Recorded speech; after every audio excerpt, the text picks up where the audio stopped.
SV exam मैंट्रो में आपका स्वागत है। The 4th of August 2026। आज के टॉप न्यूज हेडलाइंस पर आधारित 10 करंट अफेयर्स MCQs। हर क्वेश्चन का आंसर सोचिए, फिर फैक्चुअल एनालिसिस से वेरीफाई करिए। शुरू करते हैं। अगला टॉपिक विज्ञान और प्रौद्योगिकी। क्वेश्चन 1, साइंस और टेक्नोलॉजी। एलिमिनेशन लॉजिक लगाइए। हथकरघा प्रौद्योगिकी उत्कृष्टता केंद्र का उद्घाटन किस संस्थान में किया गया था? Option a IIT Kanpur, option b IIT Delhi, option c IIT Madras, option d IIT Bombay. Answer है ऑप्शन बी IIT दिल्ली। नीचे दिया गया एनालिसिस इस आंसर की फैक्चुअल बेसिस एक्सप्लेन करता है। IIT दिल्ली में हथकरघा प्रौद्योगिकी उत्कृष्टता केंद्र का उद्घाटन किया गया। इस पहल का उद्देश्य उन्नत प्रौद्योगिकी को पारंपरिक हथकरघा प्रथाओं के साथ एकीकृत करना है। IIT कानपुर एक अलग प्रमुख संस्थान है जो इस विशिष्ट उद्घाटन में शामिल नहीं है। IIT मद्रास एक और प्रमुख संस्थान है, लेकिन यह इस विशिष्ट केंद्र का स्थान नहीं है। IIT बॉम्बे एक प्रमुख तकनीकी संस्थान है, लेकिन उद्घाटन वहां नहीं हुआ।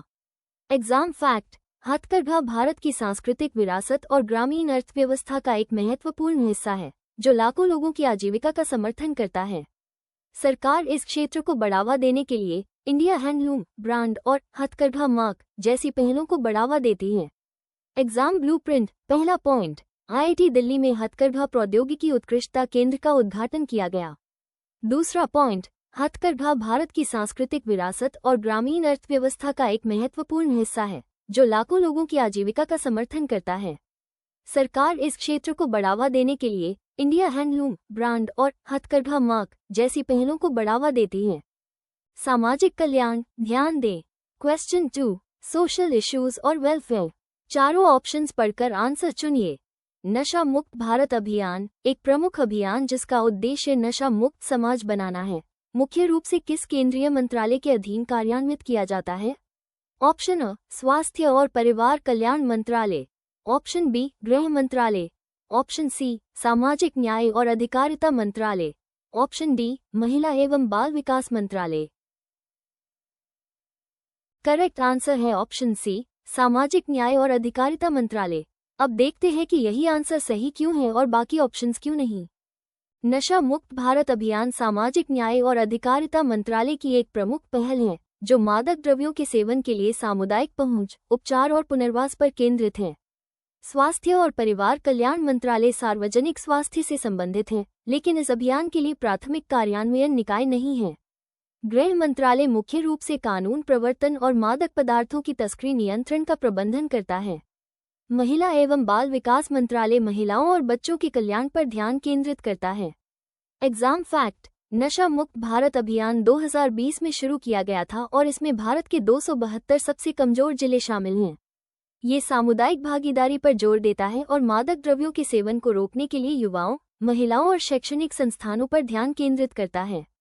Exam blueprint. पहला पॉइंट, नशा मुक्त भारत अभियान सामाजिक न्याय और अधिकारिता मंत्रालय की एक प्रमुख पहल है, जो मादक द्रव्यों के सेवन के लिए सामुदायिक पहुंच, उपचार और पुनर्वास पर केंद्रित है। दूसरा पॉइंट, नशा मुक्त भारत अभियान 2020 में शुरू किया गया था और इसमें भारत के 272 सबसे कमजोर जिले शामिल हैं। ये सामुदायिक भागीदारी पर जोर देता है और मादक द्रव्यों के सेवन को रोकने के लिए युवाओं, महिलाओं और शैक्षणिक संस्थानों पर ध्यान केंद्रित करता है। अब पर्यावरण पर फोकस करते हैं। क्वेश्चन 3, एनवायरनमेंट और इकोलॉजी। एलिमिनेशन लॉजिक लगाइए। ब्लाव झील, जिसे अंतर्राष्ट्रीय महत्व का रामसर स्थल घोषित किया गया है, भारत के किस राज्य में स्थित है? Option A Assam, option B Arunachal Pradesh, option C Meghalaya, option D Sikkim. Answer है ऑप्शन बी अरुणाचल प्रदेश। नीचे दिया गया एनालिसिस इस आंसर की फैक्चुअल बेसिस एक्सप्लेन करता है। ब्लाव झील अरुणाचल प्रदेश में स्थित है और इसे राज्य के पहले रामसर स्थल के रूप में नामित किया गया था। असम में कई रामसर स्थल हैं, लेकिन ब्लाव झील उनमें से नहीं है। मेघालय में उमीन झील रामसर स्थल के रूप में है, लेकिन ब्लाव झील वहां स्थित नहीं है। सिक्किम में वर्तमान में कोई नामित रामसर स्थल नहीं है। एग्जाम फैक्ट: रामसर कन्वेंशन आर्द्र भूमियों के संरक्षण और सतत उपयोग के लिए एक अंतर्राष्ट्रीय संधि है, जिसे 1971 में ईरान के रामसर शहर में अपनाया गया था। इस कन्वेंशन के तहत नामित आर्द्रभूमि को रामसर स्थल के रूप में जाना जाता है, जो अपने अंतर्राष्ट्रीय पारिस्थितिक महत्व के लिए पहचाने जाते हैं। Exam blueprint. पहला पॉइंट, ग्लाव झील अरुणाचल प्रदेश में स्थित है और इसे राज्य के पहले रामसर स्थल के रूप में नामित किया गया था। दूसरा पॉइंट, रामसर कन्वेंशन आर्द्रभूमियों के संरक्षण और सतत उपयोग के लिए एक अंतर्राष्ट्रीय संधि है, जिसे 1971 में ईरान के रामसर शहर में अपनाया गया था। इस कन्वेंशन के तहत नामित आर्द्रभूमि को रामसर स्थल के रूप में जाना जाता है, जो अपने अंतर्राष्ट्रीय पारिस्थितिक महत्व के लिए पहचाने जाते हैं। Topic change. पुरस्कार। क्वेश्चन 4, अवार्ड्स और ऑनर्स। चारों ऑप्शंस पढ़कर आंसर चुनिए।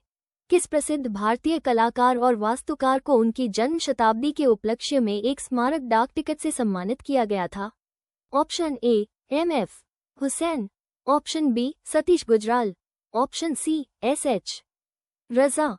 Option D, Tyeb Mehta.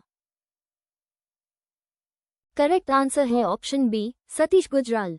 अब देखते हैं कि यही आंसर सही क्यों है और बाकी ऑप्शंस क्यों नहीं। भारतीय डाक विभाग ने भारत की प्रसिद्ध चित्रकार व वास्तुकार सतीश गुजराल की जन्म शताब्दी के उपलक्ष्य में एक स्मारक डाक टिकट जारी किया। M.F.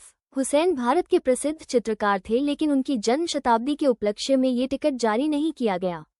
S.H. रजा भारत के प्रसिद्ध चित्रकार थे, लेकिन ये टिकट उनकी जन्म शताब्दी के उपलक्ष्य में जारी नहीं किया गया। तैयब मेहता भारत के प्रसिद्ध चित्रकार थे, लेकिन ये टिकट उनकी जन्म शताब्दी के उपलक्ष्य में जारी नहीं किया गया। Exam fact. सतीश गुजराल को कला में उनके योगदान के लिए 1999 में पद्म विभूषण से सम्मानित किया गया था। वो अपनी वास्तुशिल्प डिजाइनों के लिए भी जानी जाती थी, जिनमें नई दिल्ली में बेल्जियम दूतावास भी शामिल है। Exam blueprint. पहला पॉइंट, भारतीय डाक विभाग ने भारत की प्रसिद्ध चित्रकार व वास्तुकार सतीश गुजराल की जन्म शताब्दी के उपलक्ष्य में एक स्मारक डाक टिकट जारी किया। दूसरा पॉइंट, सतीश गुजराल को कला में उनके योगदान के लिए 1999 में पद्म विभूषण से सम्मानित किया गया था। वो अपनी वास्तुशिल्प डिजाइनों के लिए भी जानी जाती थी, जिनमें नई दिल्ली में बेल्जियम दूतावास भी शामिल है। 5 सेकंड्स रुकिए, अभी कमेंट में क्वेश्चन 4 का अपना आंसर लिखिए। देखिए इस सेशन में कितने एस्पिरेंट्स आपसे आगे हैं और कितने पीछे। अब सरकारी योजना की ओर। क्वेश्चन 5, गवर्नमेंट स्कीम्स और पॉलिसीज। ये कॉन्सेप्ट बार बार पूछा जाता है। भारत सरकार की केंद्र प्रायोजित योजना पीएम पोषण योजना का पूर्ण रूप क्या है?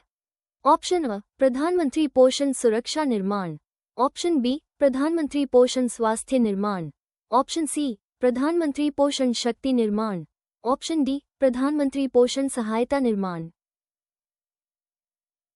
करेक्ट आंसर ऑप्शन सी, प्रधानमंत्री पोषण शक्ति निर्माण। इस आंसर के पीछे का लॉजिक और एनालिसिस अभी समझते हैं। पीएम पोषण का फुल फॉर्म प्रधानमंत्री पोषण शक्ति निर्माण है। यह एक सरकारी योजना है जिसका उद्देश्य स्कूली बच्चों की पोषण स्थिति में सुधार करना है। विकल्प गलत है क्योंकि सुरक्षा फुल फॉर्म का हिस्सा नहीं है।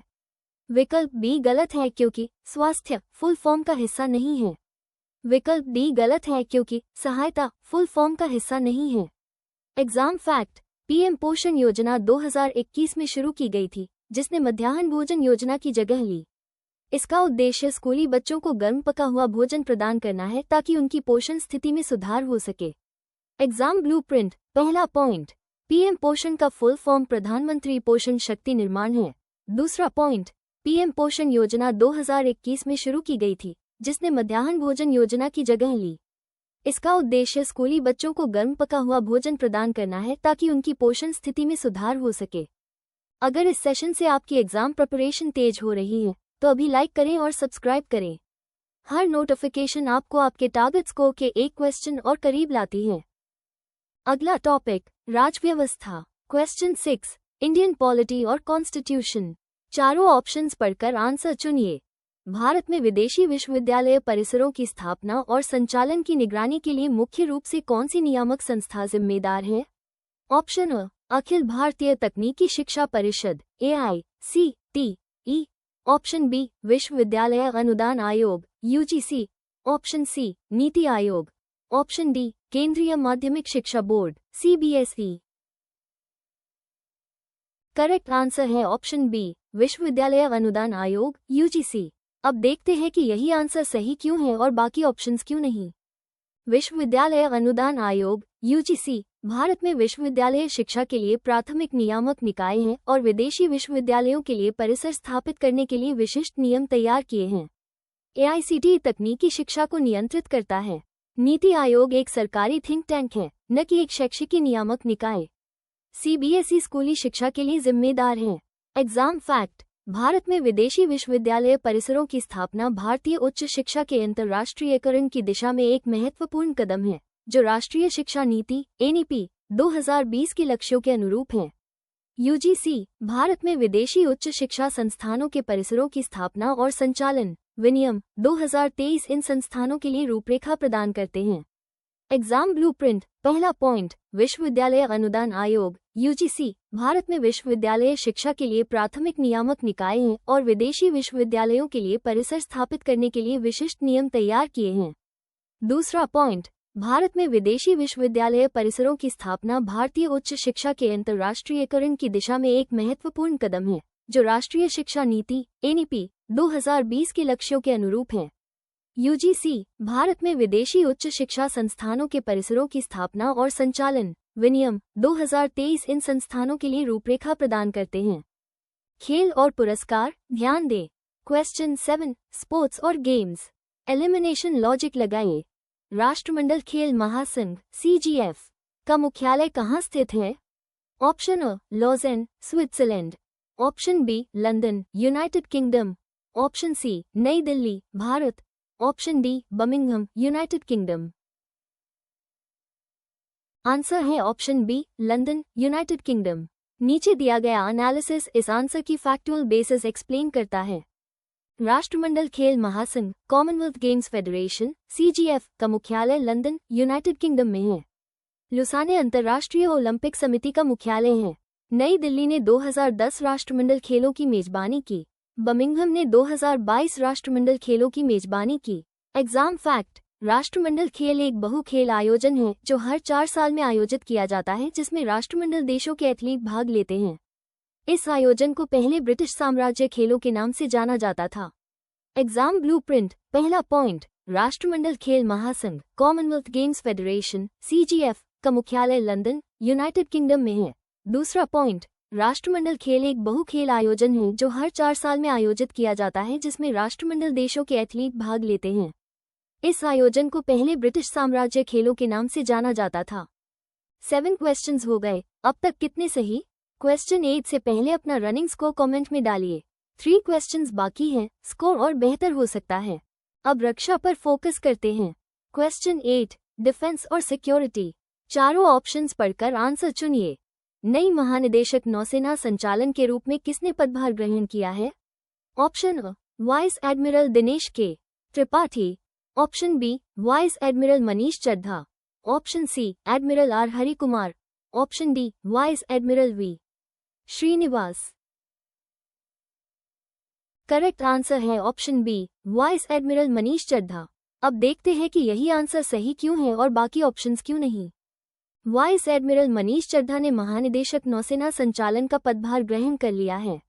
Vice admiral Dinesh K Tripathi नौसेनाध्यक्ष पद के लिए नामित हैं।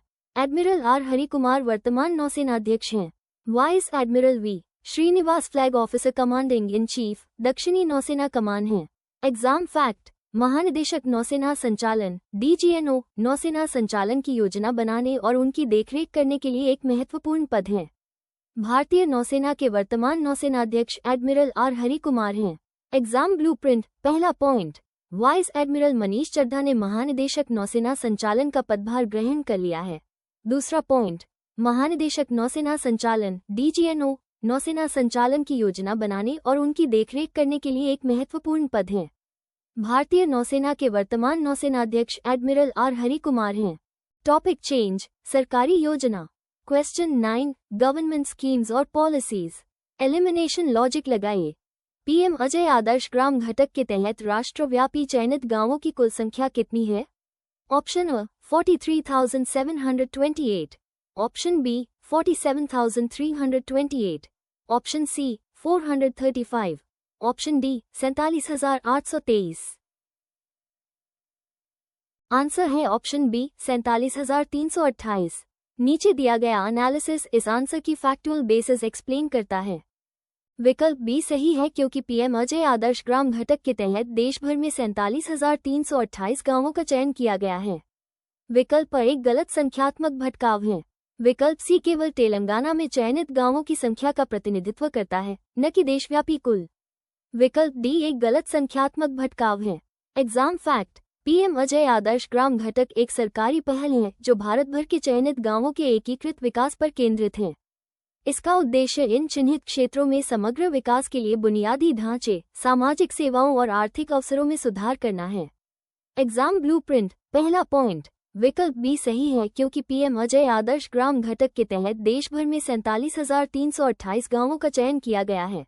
दूसरा पॉइंट, पीएम अजय आदर्श ग्राम घटक एक सरकारी पहल है जो भारत भर के चयनित गांवों के एकीकृत विकास पर केंद्रित है।